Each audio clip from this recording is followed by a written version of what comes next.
चीन शातिर खिलाड़ी तो है ही है, वो पाकिस्तान को आगे कर देता है, पीछे से अपना काम करवाता है।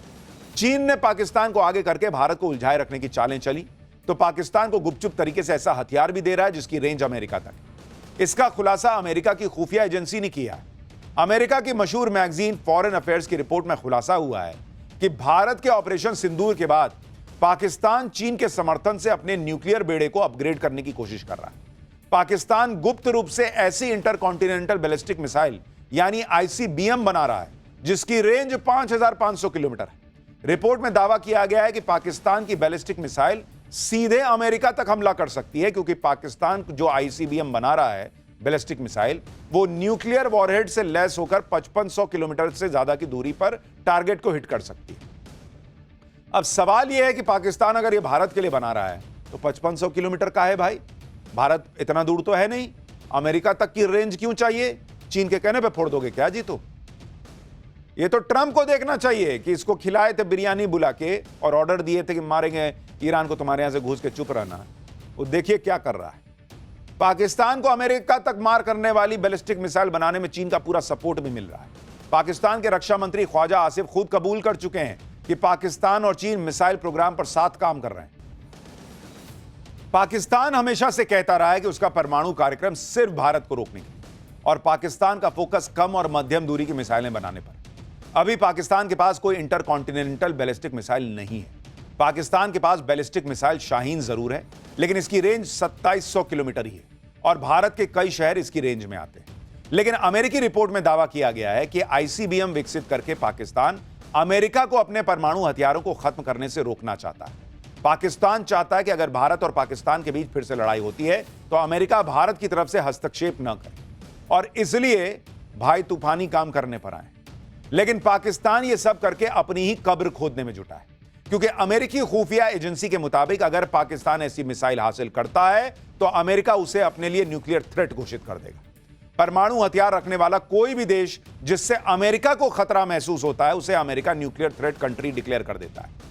फिलहाल रूस, चीन और नॉर्थ कोरिया को अमेरिका ने अपना न्यूक्लियर थ्रेट देशों में की लिस्ट में डाला हुआ है। नॉर्थ कोरिया तो अक्सर अमेरिका को परमाणु हमले की धमकी देता ही रहता है। अब सवाल यह है कि इस लिस्ट में क्या अगला नंबर पाकिस्तान का जुड़ने वाला है? यानी आप पाकिस्तान की कूटनीति को देखें तो दूर से तो यही लगेगा कि अमेरिका और चीन अभी उसके साथ हैं, लेकिन ये रिश्ते जरूरतों पर टिके। जब तक पाकिस्तान इनकी जरूरत है तब तक उसको दाना डालेंगे, फेंकेंगे, वो आएगा खाने। लेकिन पाकिस्तान जरा भी इधर उधर करने की कोशिश करेगा तो यही अमेरिका और चीन दोनों मिलकर उसकी क्लास लगा देंगे। लेकिन इधर भारत, चीन और पाकिस्तान दोनों की क्लास लगा रहा है। भारत में क्या चल रहा, अलग लेवल की पॉलिटिक्स है भाई। पाठशाला में अब इसका चैप्टर देखिए। राहुल के बाद अब ममता चुनाव आयोग पर फायर हो गई। बंगाल में इस बार खेला होना तय हो गया है क्या? मोदी की लगातार जीत से ममता घबराई, एनआरसी वाला कार्ड निकालकर कहां से लाई, अब इसका चैप्टर खोल रहा हूं। बंगाल में अगले साल विधानसभा चुनाव है और जिस तरह से पीएम मोदी लगातार चुनाव जीत रहे हैं उससे ममता बनर्जी को अपना गढ़ खतरे में दिख रहा है, और शायद इसी वजह से आज वो अचानक से एनआरसी चिल्लाने लगी। ममता बनर्जी ने एनआरसी का कार्ड खेलने के लिए चुनाव आयोग को निशाने पर ले लिया। ममता बनर्जी ने आरोप लगाया कि चुनाव आयोग बैकडोर से एनआरसी लागू करने की कोशिश कर रहा है। चुनाव आयोग एनआरसी लागू कर रहा है। अब कहां चुनाव आयोग, कहां एनआरसी? मतलब ममता बनर्जी के हिसाब से वो कह रही हैं कि जो ड्राइवर है वो किचन में खाना बनाने जा रहा है। अरे भाई, ड्राइवर का काम गाड़ी चलाना है, कुक का काम खाना बनाना है। चुनाव आयोग कहां से एनआरसी लागू कर देगा जी? चुनाव आयोग के पास तो एनआरसी लागू करने की अथॉरिटी भी नहीं है। चुनाव आयोग का काम अलग है और एनआरसी की बात तो कहीं दूर दूर तक उसमें सटती भी नहीं है। लेकिन ममता बनर्जी ने चुनाव आयोग और एनआरसी का कनेक्शन जोड़ दिया। पहले ममता बनर्जी को सुन लीजिए, फिर बताऊंगा कि एनआरसी की कहानी कहां से आई है। Is it NRC? Is it they are doing or working to establish the NRC? What is their intention? Please let us clarify. The intention, the deliberation, and whatever the impression we are having. एक क्या हो रहा है देश में? ममता बनर्जी अचानक चुनाव आयोग और एनआरसी का कनेक्शन क्यों निकालने लगी, इसे भी समझिए।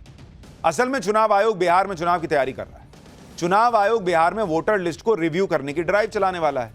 बिहार में वोटर लिस्ट में कोई गड़बड़ी ना हो, कोई फर्जी वोटर ना हो, यह सब पक्का करने के लिए चुनाव आयोग डोर टू डोर रिव्यू करे।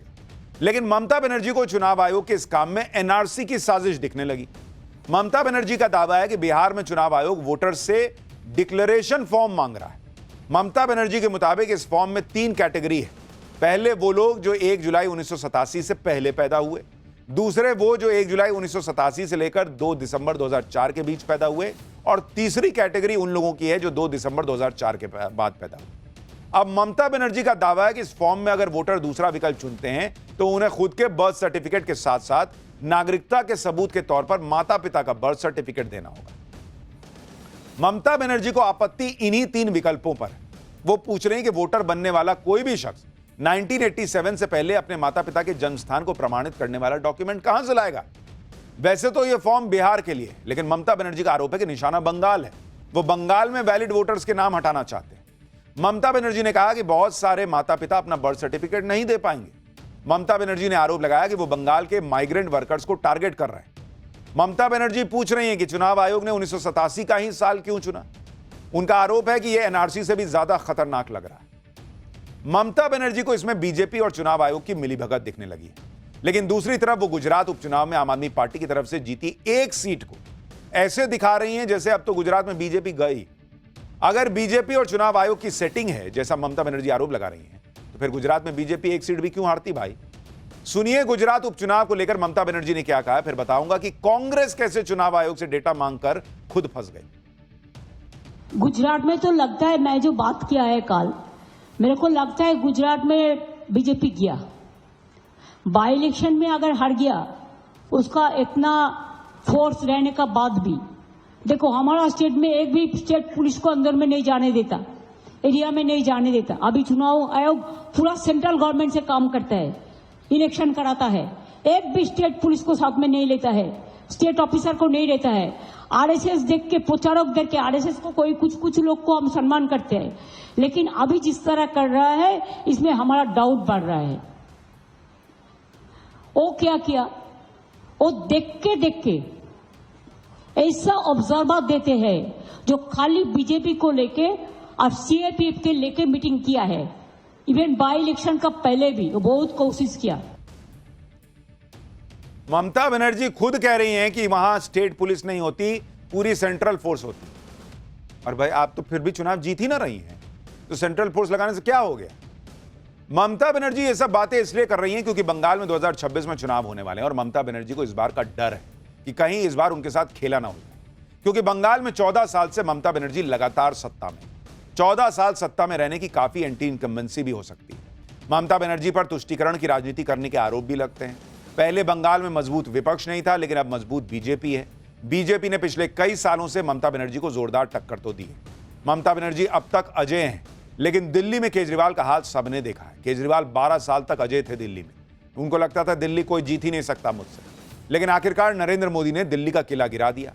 बीजेपी को लगता है कि अगर दिल्ली केजरीवाल से जीत सकते हैं तो बंगाल भी ममता बनर्जी से जीत सकते हैं। अमित शाह खुद ये कह चुके हैं कि दिल्ली के बाद अब बंगाल में कमल खिलेगा, और शायद इसीलिए ममता बनर्जी घबराई हैं और ऐसी बातें कर रही हैं। ममता बनर्जी शायद इसी डर से चुनाव आयोग पर फायर है कि कहीं बंगाल में इस बार उनके साथ खेला ना हो जाए, तो पहले से कुछ बेस बनाओ। इंडी गठबंधन के लिए सबसे आसान निशाना चुनाव आयोग ही है। ये लोग जीतते हैं तो बोलती बंद हो जाती है, हारते हैं तो चुनाव आयोग पे, ईवीएम पे ठीकरा फोड़ते हैं। इंडी गठबंधन में कांग्रेस यही काम बहुत पहले से कर रही है। पिछले साल महाराष्ट्र चुनाव को लेकर कांग्रेस अब तक चुनाव आयोग से भिड़ी हुई है, लेकिन चुनाव आयोग को घेरने के चक्कर में खुद कांग्रेस फंस गई। दरअसल महाराष्ट्र चुनाव को लेकर कांग्रेस ने चुनाव आयोग से वोटर लिस्ट मांगी थी। उनका आरोप था कि महाराष्ट्र लोकसभा और विधानसभा चुनाव में वोटर लिस्ट में बड़ा गैप था। कांग्रेस का कहना था कि महाराष्ट्र विधानसभा चुनाव में अचानक से वोटर्स की संख्या बढ़ गई। कांग्रेस की इस डिमांड को मानते हुए आयोग ने 2009 से 2024 तक की वोटर लिस्ट शेयर करने की इजाजत दे दी, लेकिन अब कांग्रेस